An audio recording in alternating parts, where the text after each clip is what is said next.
विधायक कृष्णा खोपड़े ने कहा कि नागपुर की जनता का विकास ही हमारा लक्ष्य है।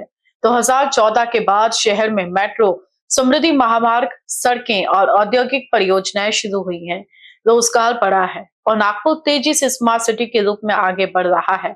जन समर्थन से विकास जारी है। नाही, नागपूर महानगरपालिकेची निवडणूक असो की विधानसभेची असो की लोकसभेची असो, आम्ही जनतेपाशी आम्ही विकासाचे आमचे कामं घेऊन जातो. कारण आपल्या सगळ्याला माहित आहे का, नागपूर शहराचे चित्र बदलण्याचे काम आमच्या दोन्ही नेतृत्वाने आणि गडकरी साहेब आणि फडणवीस साहेबांच्या माध्यमातून झालेलं आहे. 50 वर्ष काँग्रेसवाल्यांनी नागपूर शहर अंधकारमय ठेवला. 50 वर्षामध्ये कसल्याही प्रकारचे प्रोजेक्ट नागपूर शहरामध्ये आणलं, कसल्याही प्रकारचे कामही सुद्धा झाले नाही. परंतु जेव्हा 2014 ते केंद्र आणि राज्यामध्ये सरकार आल्यानंतर देवेंद्रजी फडणवीस साहेब मुख्यमंत्री झाले, गडकरी साहेब केंद्रामध्ये मंत्री झाल्यानंतर इतक्या झपाट्याने या नागपूर शहराचं चित्र बदललं.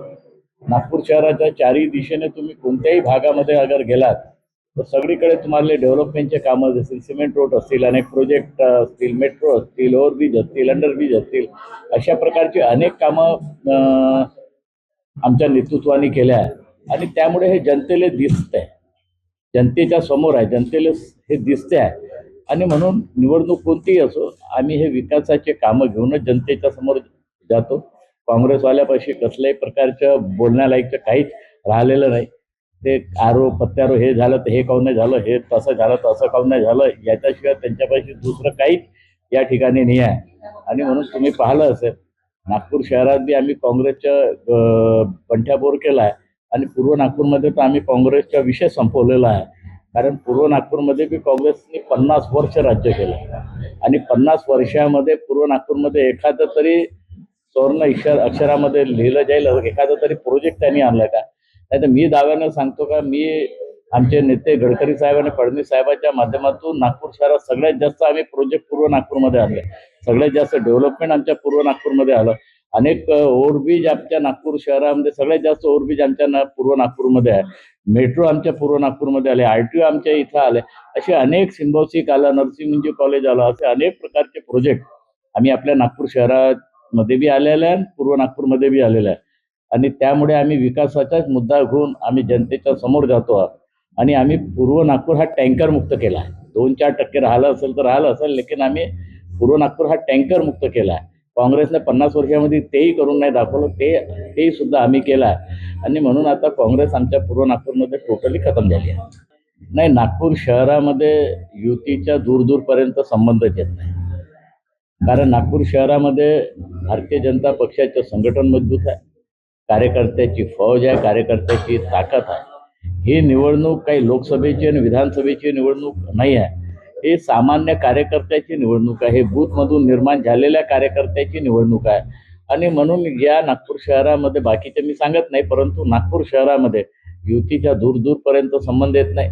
आणि तुम्ही पाहिलं असेल का, प्रत्येक प्रभागामध्ये, नागपूर शहरामध्ये 38 प्रभाग आहे आणि एका सीटसाठी लोकांनी 40 अर्ज केले आणि काही प्रभागात 100च्या वर तर एका प्रभागामध्ये तिकीट मागितली आहे. काल सकाळपासून इंटरव्ह्यू सुरू झाला तर रात्री 1-1.5 वाजतापर्यंत इंटरव्ह्यू चालला. त्याच्यामुळे जनतेमध्ये भारतीय जनता पक्ष आहे, कार्यकर्त्यामध्ये भारतीय जनता पक्ष आहे.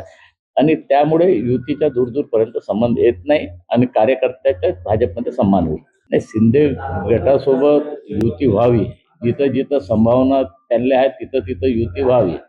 आणि मुख्यमंत्री महोदय, आमचे प्रदेशाचे अध्यक्ष बावनकुळे साहेब, त्या दृष्टीने त्यांचं काम बी सुरू आहे. परंतु नागपूर शहर हा अलग आहे. मलाही आपल्या नागपूर शहर महाराष्ट्राची उपराजधानी आहे, लेकिन नागपूर शहरामध्ये जे चित्र आहे ते युतीसाठी चित्र नाही आहे. सगळ्या पक्षाने आपल्या बलबुत्यावर चुनाव लढावं. कारण अगर पूर्व नागपूरमध्ये, तर पूर्व नागपूरमध्ये आज कोण आहे, कोणता नगरसेवक त्यांच्या आहे? जे 1-2 काँग्रेसमध्ये आले होते ते इकडे तिकडे चालले गेले. त्याच्यामुळे युतीच्या दूरपर्यंत प्रश्न नाही आहे. कार्यकर्त्यातले आमच्या इथं 100% आमची मागणी आहे की नागपूर शहरात युती होणार. निवडणूक आयोगाने आणि सुप्रीम कोर्टाने कन्फ्युजन करून ठेवलेलं आहे. परंतु सुप्रीम कोर्टाने आदेश देताना सांगितलं का, निवडणूक आमच्या सुप्रीम कोर्टाच्या आदेशाच्या अधीन राहून ह्या निवडणुका या ठिकाणी होत आहे.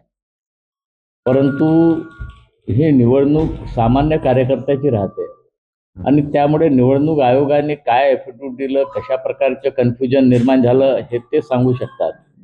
परंतु नागपूर शहरामध्ये मागच्या वेळेस जेवढं 27% जे आरक्षण ओबीसीसाठी होतं तेवढं आरक्षण निश्चित स्वरूपात ओबीसीचेच उमेदवार राहील आणि त्याच्यामध्ये ओबीसीचेच उमेदवार त्या ठिकाणी निवडून येईल.